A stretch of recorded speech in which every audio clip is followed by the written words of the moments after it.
Ulnar nerve path arises from C7, C8, T1 in the brachial plexus, from the medial cord of brachial plexus, passes through the intermuscular septum in the arm, goes posterior, behind the medial epicondyle, between two heads of FCU, lies anterior to FDP, gives off dorsal cutaneous branch 5 cm proximal to the wrist.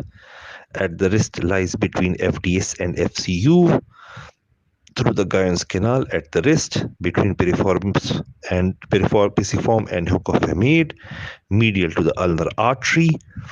Motor branch winds around the hook of hamate, motor branch to FCU, ulnar side FDP, and small muscles of the hand except loaf muscles. Sensory, ulnar 1.5 digit both sides, autonomous zone, tip of the little finger.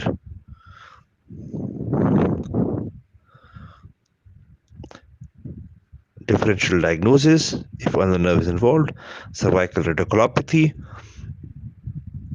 cervical spondylosis, thoracic outlet syndrome, cervical rib, Pancoast tumor, amyotrophic lateral sclerosis, and localized peripheral neuropathy like cubital or ulnar tunnel.